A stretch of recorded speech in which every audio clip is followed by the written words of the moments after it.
Verdade ou apenas imaginação? Ficção ou realidade?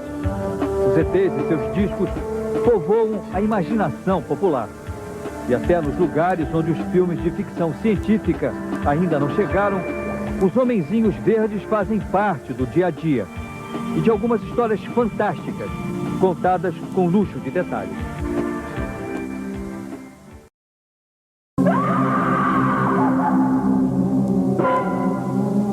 Para muita gente, cenas como estas não fazem parte apenas do mundo da ficção. Elas podem ser reais.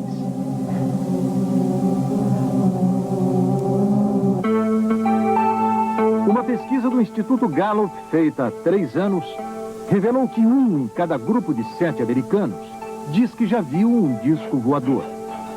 A mesma pesquisa também revela que 46% dos americanos acreditam na existência de seres parecidos com a gente, vivendo em outros planetas do universo. E mais, 5 em cada 10 pessoas nos Estados Unidos acreditam que o contato entre seres de outros planetas, os ETs, e os habitantes da Terra, vai acabar um dia acontecendo. Se já não aconteceu.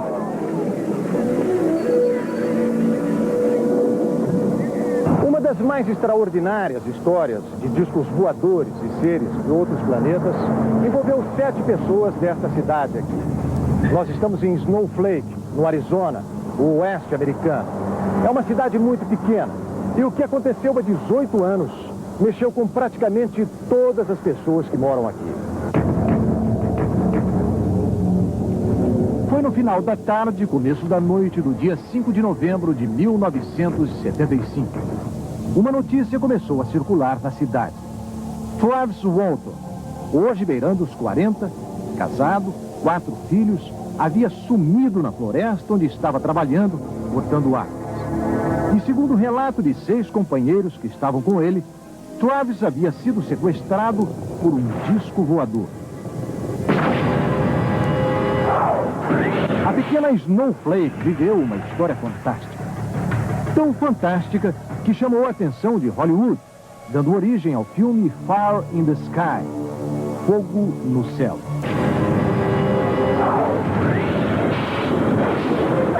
O filme conta o sequestro de Travis Walton.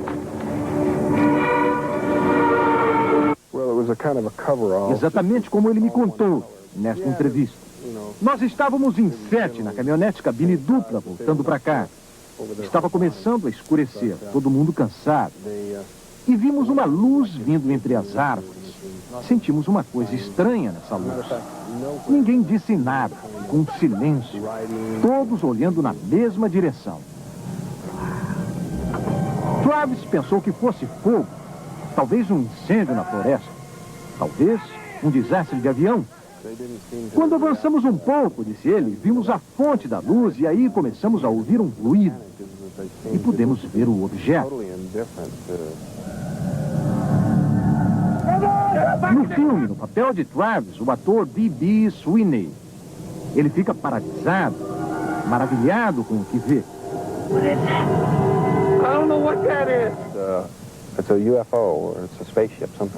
Era um disco. Você podia ver o contorno, que estava a uns 6 metros de altura.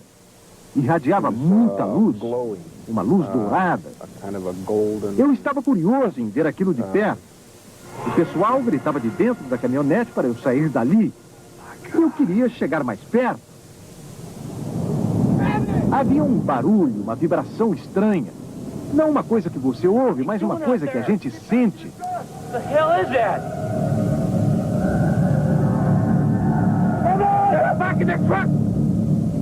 A coisa começou a mexer assim. Fiquei assustado e pulei atrás de um tronco de árvore caído para me proteger. Foi aí que eu achei que devia mesmo dar fora. Quando me levantei, alguma coisa me bateu, me atingiu. Foi como um choque elétrico. Eu desmaiei. Os companheiros de Travis que ficaram na caminhonete dizem que foi uma descarga elétrica vinda da parte de baixo do disco. Mike Rogers, que estava na direção da caminhonete, fala que a descarga do raio foi tão forte que jogou o corpo de Travis para o ar, uns 2 metros de altura. E quando ele caiu no chão, parecia morto. Ficaram apavorados e saíram para a estrada buscando socorro. O xerife duvidou da história dele, mas colocou mais de 100 homens a cavalo na floresta, com a ajuda de helicópteros, na tentativa de encontrar Travis. A polícia não encontrou nenhum sinal do disco voador, nem de Travis. Ele simplesmente desapareceu. Os companheiros dele foram acusados de assassinato. A polícia acreditava que, na verdade, eles queriam matar Travis e inventaram a história do disco voador. Suspeitos de assassinato, os companheiros de Travis passaram por um detetor de mentiras. O resultado espantou o xerife. Nada indicava que aquilo era uma invenção, uma fantasia. O aparelho apontava. Aqueles homens não estavam mentindo. Travis tinha sido sequestrado pelos ocupantes de um disco voador. A partir dali, tudo parece muito confuso na memória deste homem. Ele conta que perdeu a consciência e só se lembra de ter voltado a si num lugar que parecia a sala de um hospital, em companhia de seres estranhos.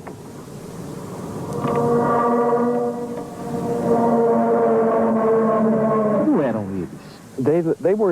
Pareciam seres como nós, 2 braços, 2 pernas, olhos, nariz, mas não eram seres humanos.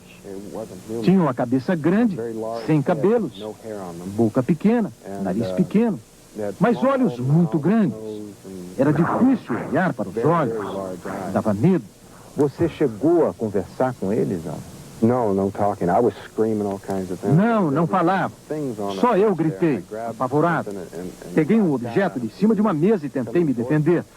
Eles vinham na minha direção. Aí eles viraram e saíram do lugar. Mas eles voltaram. E no filme esta passagem aparece assim. Uma cena de violência que pode não ter se passado exatamente assim, segundo as lembranças de Travis. O fato é que ele perdeu os sentidos pela segunda vez. Quando Travis Walton recuperou a consciência, ele estava aqui, na beira dessa estrada, exatamente no lugar onde eu estou agora, a 80 quilômetros da cidade dele, Snowflake. Ele não tinha consciência, ele não sabia, mas haviam se passado 5 dias desde aquele momento em que ele desapareceu na floresta. Eu estava caído de bruços, a cabeça apoiada no braço. Consegui levantar e vi uma luz brilhando, iluminando a estrada. Olhei para cima para ver de onde vinha a luz e vi novamente o disco. Estava em silêncio. Era diferente do que eu vi pela primeira vez. Era mais liso, de um material mais polido. Só deu tempo de olhar. Ele foi embora em silêncio. Travis conseguiu chegar a um telefone e levou um susto. Ele pensava que tudo o que havia acontecido na floresta tinha sido há poucas horas, naquela mesma noite. O irmão, do outro lado da linha, bem assustado, lhe deu a notícia. Ele, Travis, havia desaparecido há 5 dias. O que essas criaturas queriam com Travis Walton? É um segredo que ele próprio não tem condições de desvendar. Nem quer. O que ficou na minha lembrança foram poucos momentos, diz ele. Alguns minutos. Nada mais do que isso. Na verdade, Walton não sabe o que aconteceu com ele. Mas esse homem diz que sabe. Ou pelo menos, acha que sabe.